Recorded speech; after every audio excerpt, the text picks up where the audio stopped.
uh, attributed to King David after he survived in many incidents in his life. Pagkatapos niya pong magtagumpay, no? When siya po ay umalis sa Israel dahil gusto siyang patayin, siya po ay napunta sa Palestine, in the city of God particular. So, alam naman po natin ang Palestine ay kanilang mortal na kaaway. If they know that he is David, the one who killed their best warrior na si Goliath, definitely papatayin po siya. Ngunit, ay paano po siya nag-survive? Sabi po sa 1 Samuel, yan po sa 1 Samuel 21 verse 13 hanggang 14, so he changed his behavior before them, pretended madness in their hand, scratched on the doors and the gate, and let his saliva fall into his beard. Kung i-describe po natin yung text na yan, si David po ay parang isang taong grasa.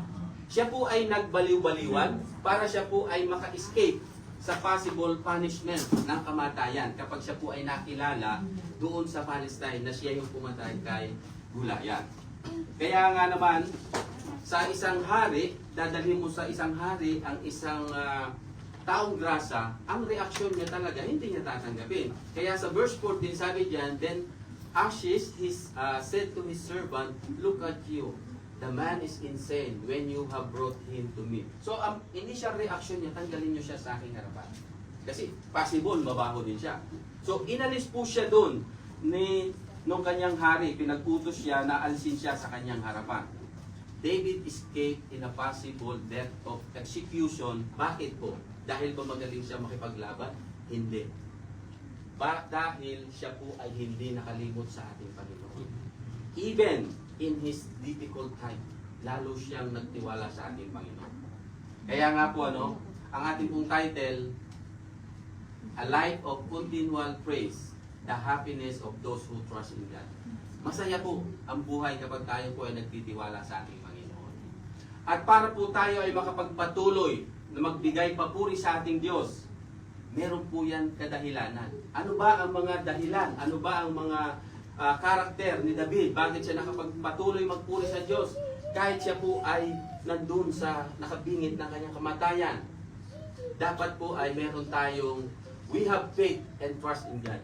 Napakahalaga po ang pananampalataya sa Diyos at pagtitiwala sa ating Panginoon. Sapagkat kapag tayo po ay nagtiwala sa Diyos, hindi tayo iwanan ni Diyos. And we must commit our life to God. Because if we have commitment with God, kahit ano po ang pagdaanan natin, kahit ano ang sitwasyon natin, we need to fulfill our commitment. At ganun po si David. Kahit na nasa bingit siya ng kamatayan, alam niya na siya ay may commitment sa Diyos. Hindi siya nakalimot na magpuri sa ating Panginoon. Amen? And we must experience the goodness of God. Unless we experience Jesus Christ in our life, hindi po tayo makakasunod sa Kanya ng tama. Kaya kailangan nating ma-experience ang Diyos, ang goodness ng ating Panginoon, upang tayo po ay makapag-serve sa ating Panginoon ng buong buo. Amen? And we must have also a joyful Christian life. Kapag tayo po ay may masayang buhay Kristiyano, hindi natin alintana yung mga paghihirap na yan. Hindi po yung magiging dahilan upang tayo makapag-worship sa Diyos. Maliit mang sweldo natin, ano man ang sitwasyon natin, ano man ang trabaho natin, masaya tayong ginagawa yung paglilingkod natin kay Lord. Kasi alam natin, nandun yung Panginoon sa puso natin, na si Kristo nasa puso natin, at siya po yung joy natin. At hindi yun mawawala. Amen? Kaya nga po, when we say praise the Lord in all times, we must praise the Lord not only when we are receiving blessings, but rather when we are in the midst of trouble. Dapat lalo pa tayo magpuri sa ating Panginoon. Katulad ng ginawa ni David, Look at the life of David. Prior to his situation dun sa bingit ng problema, David was anointed by Prophet Samuel to be the king of Israel and to rule the Jewish people, the chosen people of God. Imagine mo yun na ikaw ay pinili ng Diyos na maging hari, and yung nangyayari sa iyo is very opposite, sapagkat siya po ay tinutugis. Sa Israel, tinutugis siya upang patayin. Pumunta siya sa Palestine, siya rin ay nanganganib na patayin. So anong gagawin niya? Kundi magtiwala po sa ating Panginoon. Yun ang ginawa ni David. Kaya po siya ay nag-survive. Many people disobey God and fall into sin when their expectation ay hindi po na ibibigay agad ni Lord. Bumabalik sila sa mundo, kaya po nagkakasala ang tao. Hindi tayo makapag-antay. Gusto natin now. Gusto natin mangyari na ang gusto natin. But in the case of David, hindi po niya tiningnan ang problema na kanyang kinalalagyan. Instead, he entrusted everything to the hand of God. Kasi alam po niya na ang Diyos ay kumikilos. Hindi man niya nakikita, pinangawakan niya yung promise ni Lord na one day magiging hari ka ng Israel. Alam niya na hindi rito magtatapos ang buhay ko. Amen? Kaya nga po sa number 1, praising God is our personal commitment. So personal commitment po natin ang pagpupuri natin sa ating Panginoon. Sabi nga ni David, I will bless the Lord. Means it must be start from us. Ano po? To show our intention to praise the Lord. Minsan po masaya tayo, katulad ng nangyari kanina, tayo po ay masaya nagpupuri sa Panginoon. Sapagkat marami tayo, nandito mga kaibigan natin, nandito mga kakilala natin. What if kung tayo na lamang po mag-isa, nakapagpupuri pa rin po ba tayo sa Diyos? Nakakausap pa rin ba natin ng Diyos? Nakakapagdasal pa rin po ba tayo kung tayo na lang mag-isa? O nakakapagbasa pa ba tayo ng salita ng Diyos? Kaya nga po, ang pagpupuri sa Diyos is our personal commitment. Hindi tayo nagpupuri dahil narito lang tayo sa church. Dapat kahit nasan tayo, ano man ang sitwasyon natin, we always praise the Lord. Amen. Katulad po ng ginawa ni David. Psalm 103 verse 1, sabi po dyan, says, I will bless the Lord at all times. His praise shall be continually be in my mouth. It is essential for every believer to praise the Lord sa bawat sitwasyon natin. Hindi lamang po kapag tayo ay maayos. To acknowledge His presence ng ating Panginoon at maunawaan natin na siya ang ating Diyos. Kasi kapag siya ang ating Diyos, susunod tayo sa Kanya. Sa ating mga ginagawa po. Because it is important to have intense feeling of intimacy with God sapagkat ito po ang magtutulak sa atin. Yung ating intimate relationship sa Diyos, yun ang magtutulak sa atin upang tayo ay makapagpuri sa Diyos. Ano man yung sitwasyon na ilalagyan natin. If we do not have intimate relationship with God, we cannot praise the Lord. Especially po kung may problema tayo. Katulad ni David. Kung tayo siguro yung nasa posisyon ni David na nanganganib na patayin o i-execute, baka po hindi na tayo mapakali. Lalo kung tayo nasa death row. Pero para sa kanya, hindi niya yung inalintana. Kaya nga, pag may mga problema tayo, gusto natin yung pamilya natin nasa atin, katabi natin, kasama natin. Kasi alam natin na hindi tayo iiwanan ng ating pamilya. How much more ang ating Panginoon? Kapag tayo sa Kanya lumapit, hindi niya tayo iiwan, hindi niya tayo pababayaan, sapagkat yan po ang pangako ng Diyos para sa atin.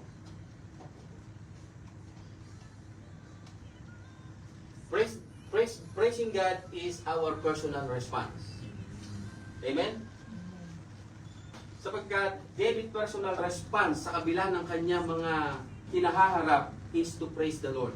He did not focus sa problema na kahit ang kanyang buhay ay nanganganib. But instead, he praised the Lord sa kanyang kinalalagyan na yun. In Hebrew 13 verse 15, therefore, by Him let us continually offer sacrifice of praise to God, that is the fruit of our lips, giving thanks to His name. Meaning, we must express our words of thanksgiving and adoration to God. Dapat po yung ating mga labi ay puro pagpapala ang inilalabas. Hindi po yung mag-curse tayo, hindi yung maghatid tayo ng hindi tamang balita. Kapag isa po na po tayong mananampalataya, dapat lahat po papuri sa Diyos ang inilalabas ng ating mga labi. Amen? Not only in good things, not only in good things, but even in trials. Sapagkat every trials po na pinararanas sa atin ng Diyos, na ina-allowed ng Diyos, nile-level up ni Lord yung ating pananampalataya. Amen? Because every trials na nilalakaran natin, ang Diyos po ay nandun. Hindi tayo iniiwan ni Lord. Ang gusto lamang ni Lord, tumawag tayo sa Kanya. At ipagkatiwala natin sa Panginoon yung sitwasyon natin. Yun po ang gusto ng ating Panginoon na ginawa ni David, kaya po siya ay nag-survive. Kaya yung declaration ni David ng kanyang faithfulness sa ating Panginoon, sabi niya, His praise continually be in my mouth. Meaning, we must always see the goodness of God even in our challenging time.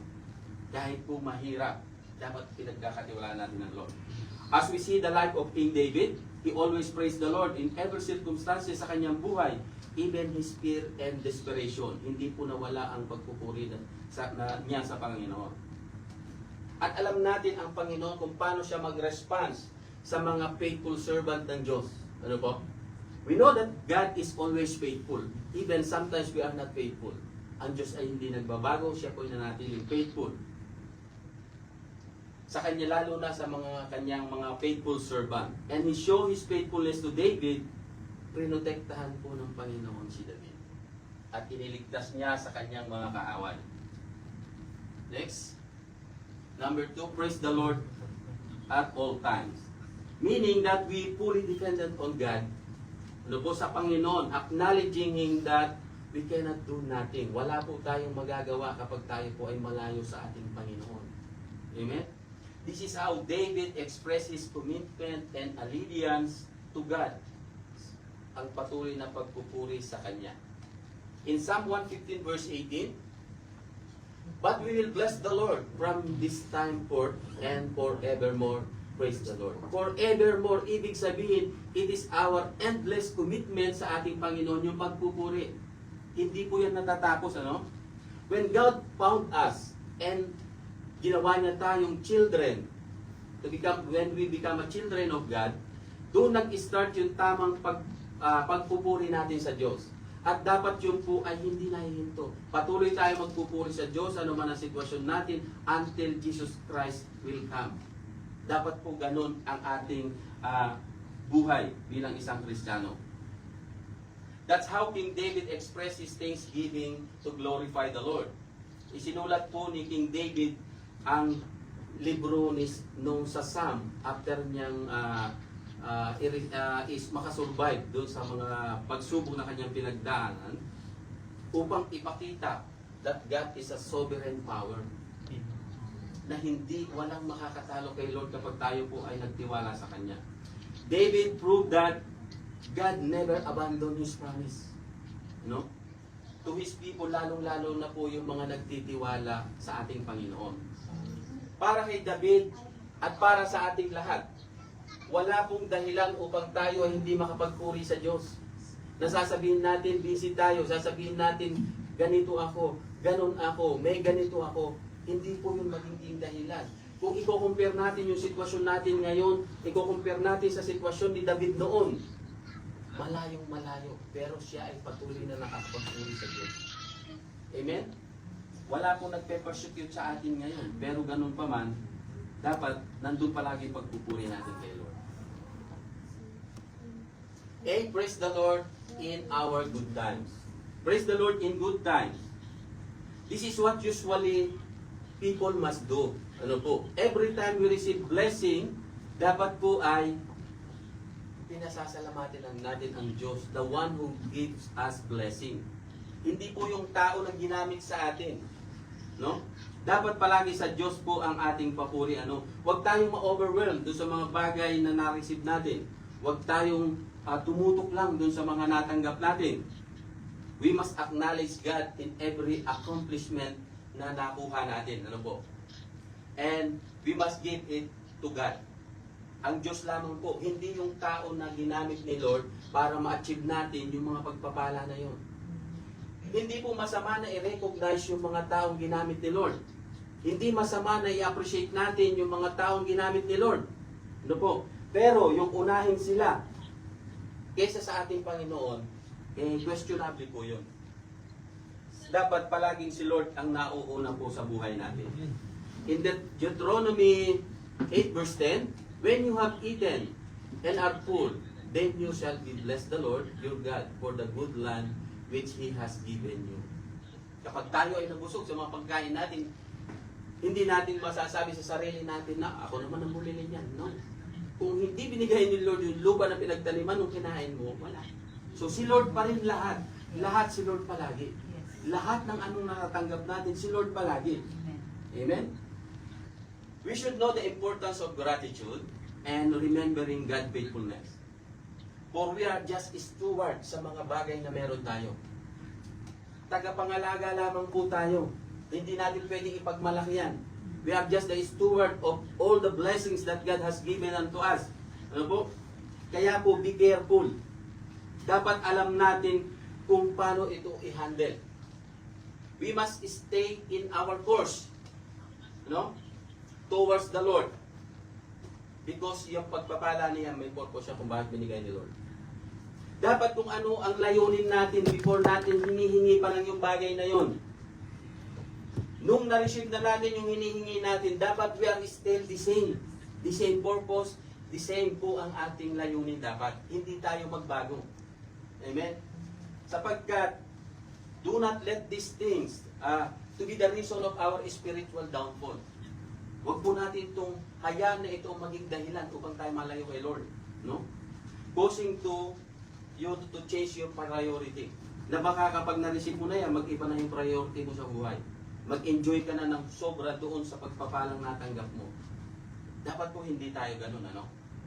Kasi alam naman natin na marami pong tao, even mga believers, na naiiba po ang kanilang layunin sa layunin ng Diyos. Ano? Sapagkat sila po ay nag-e-enjoy doon sa sobra-sobrang pagpapala na binigay sa Kanya. Kaya nga yung pagpapala natin, kailangan ay makita natin yung reasons. Ano ba? Bakit ba ibinigay ni Lord sa atin to? Ano bang purpose ni Lord? Dapat po mas lalo tayong lumapit sa Panginoon. Gamitin natin yung pagpapala na yun upang mabigyan natin ng glory ang ating Panginoon. Always thankful to God and be grateful. When we live a life of material abundance, magpasalamat tayo kay Lord. Kasi pangako ni Lord yun eh. Doon sa anong verse yun, yung gasgas na verse na Jeremiah 29:11, yung pangako ni Lord eh, na ang plano ni Lord sa atin is to prosper us, to give us a better future. Hindi po para saktan tayo.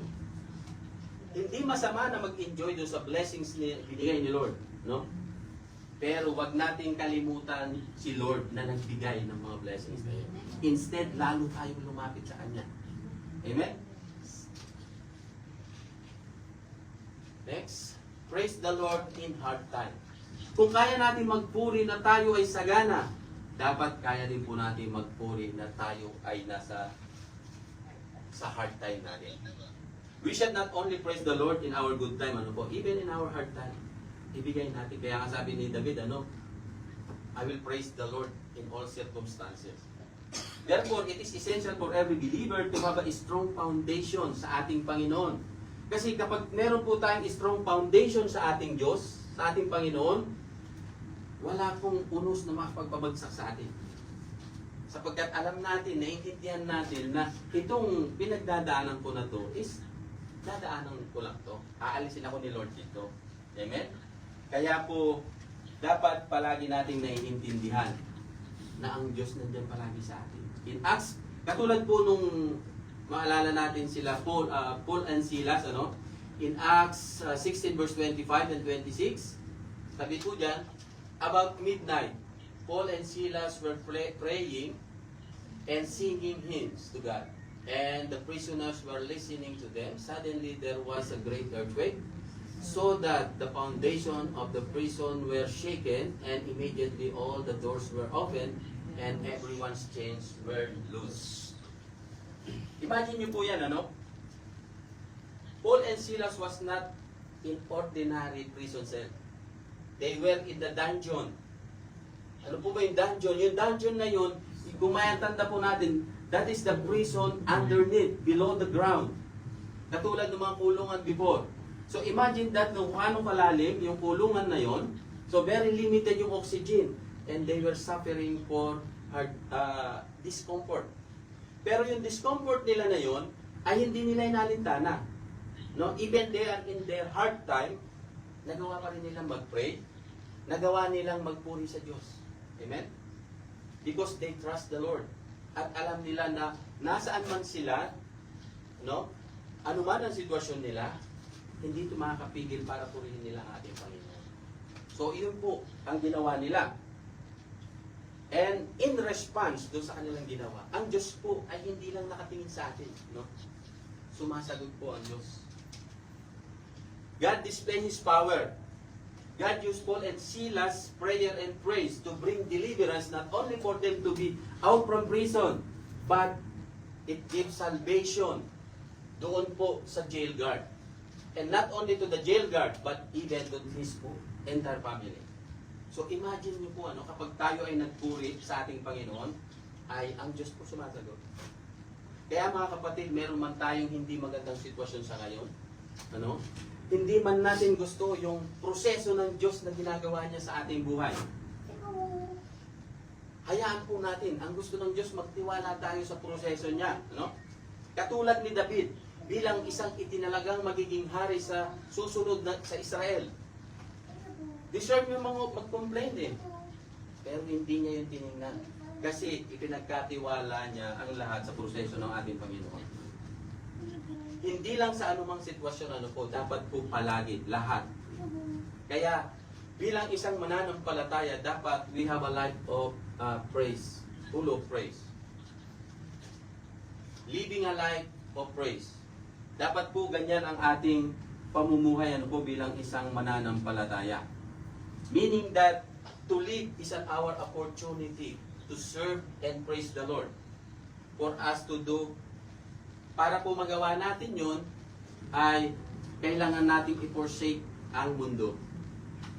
At para tayo po ay makabalik na ibigay natin yung buong buo sa ating Panginoon. To forsake the world, ibig sabihin, huwag na tayong makiayon doon sa ayon ng mundo, doon sa dati nating pinasanayan. Kasi kapag nandun pa rin tayo, magkakasalo tayo. Amen? In 1 Thessalonians verse 5:18, in everything give thanks, for this is the will of God in Christ Jesus for you. That must be the lifestyle of a believer. We live for Christ. At palagi natin siyang bigyan ng papuri. Even when things are difficult, we must faithful to God. Sapagkat God will never leave us. Because God care for us. To all of us. Lahat po. Mahalaga po tayo sa ating Panginoon. Continual praise reflect our trust in God. Meaning, when we praise the Lord, ibig sabihin, nagtitiwala tayo sa Kanya. Hindi tayo magtitiwala sa isang tao kung hindi natin siya kilala. So, dapat po mahalagang makilala natin ng mas malalim ang ating Panginoon. And even in the silent, even He is silent in our situation. We keep waiting. Sapagkat alam po natin, God is working. Because our God is a promise keeper. Siya po ang gumagawa ng himala sa ating buhay. In Psalm 35 verse 28, and my tongue shall speak of your righteousness and your praise all day long. David witnessed the sovereign power of God that if you trust in God, He put all your enemy to shame.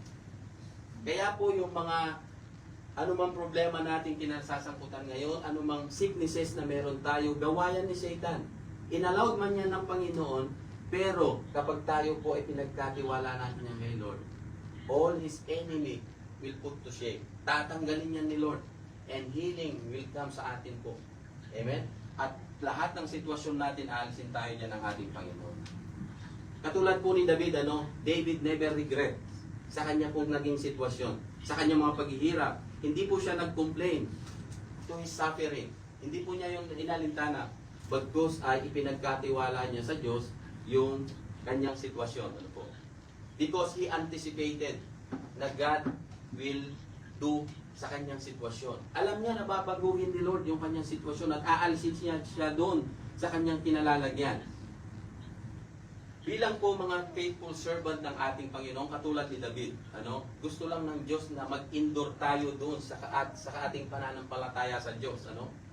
Mahirap man yung ating kalagayan. Pagkatiwala natin sa Panginoon, sa kanyang proseso. Kaya po kung ano man ang dinidil natin ngayon, ibigay lang natin kay Lord. I-unload natin kay Lord. Because God will come to rescue His own people. I-rescue tayo ni Lord sa mga sitwasyon na pinalalagyan natin sa ngayon. Magtiwala lang po tayo sa ating Panginoon. Para po sa ating conclusion, Psalm 34 verse 1 hanggang 4. Ayan po sabi dyan, I will bless the Lord at all times. His praise shall continually be in my mouth. My soul shall make it boast in the Lord. The humble shall hear and eat and be glad. Oh, magnify the Lord with me, and let us exalt His name together. I sought the Lord, and He heard me, and delivered me from all my fears. So, ito po kanta na ito, si David po ang sumulat, pagkatapos niyang makaligtas, makasurvive. Normal lamang po sa ating mga kapatid na tayo ay matakot. Normal lamang po sa atin na mag-alala sa mga sitwasyon na kinalalagyan natin. Because we are still living in flesh. No? Pero, sapagkat hindi natin kontrolado yung sitwasyon. Pero sabi nga palagi natin naririnig na huwag nating tambayan. Daanan lang natin. No? Huwag tayo mag-focus doon sa mga problema na nasa atin. No? Sapagkat aalisin tayo ni Lord doon. I-unload natin kay Lord and let the Lord deal with it. Amen?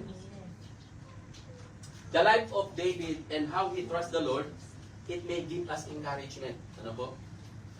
Na ipagkatiwala natin sa ating Panginoon kung ano man yung sitwasyon natin. Huwag natin kalimutan na magpuri sa Diyos kahit man hindi maganda yung sitwasyon na kilalagyan natin. God always make a way when seems to be no way. Katulad ni David, pinatunayan niya po yun kay David. For he never put to shame his faithful servant who always trusts him.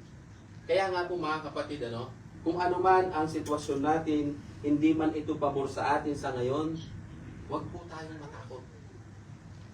Sapagkat ang Diyos nandyan sa tabi natin. So, may oras pa? Meron po akong isang maiksing kwento. At meron pong isang hari. At meron po siyang bodyguard, hindi ko alam kung narinig nyo na to. Meron siyang isang bodyguard. Yung bodyguard niya mananampalataya. Malapit sa Diyos.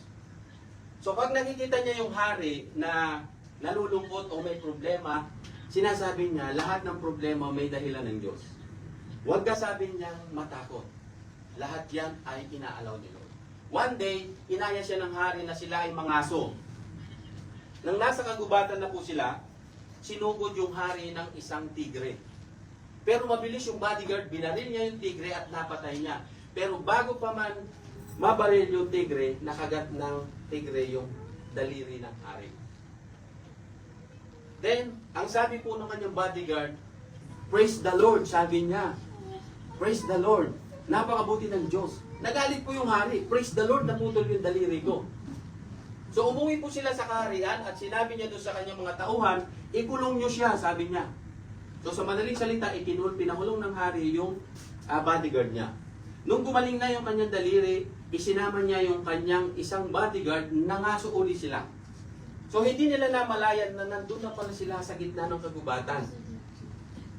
At nakarating sila sa kampo ng mga cannibal. Then, nung nandun na sila, iaalay na yung hari. Ngunit napansin nung kanilang pinuno, wala siyang isang daliri. Pinakawalan siya at kinuha yung bodyguard.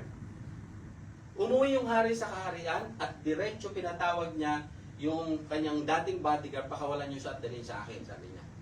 Sabi niya, alam mo, napakabuti ng Diyos. Doon lang nag-sink in sa kanya yung sinabi ng bodyguard na mabuti ang Diyos. Bakit sabi niya, nang dahil sa putol kong daliri, nakaligtas ako sa kamatayan. Kasi kailangan kompleto. Nakaligtas ako sa kamatayan, sabi niya. Pero meron akong isang tanong, sabi ng hari.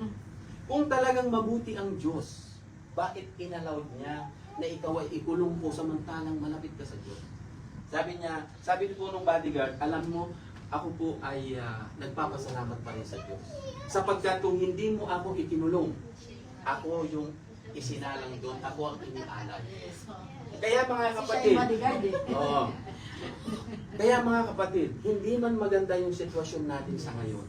Katulad ng bodyguard na nakakulong, dapat magreklamo na siya Kasi malapit ka kay Lord. and yet ikinulong ka, nagdudusa ka, may purpose palagi ang Lord sa bawat sitwasyon natin. Amen? Kaya, ano man ang sitwasyon natin sa ngayon, pasalamatan natin ang Lord. And later on, i-reveal ni Lord ang purpose kung bakit nandyan ka. Amen? So maraming salamat po.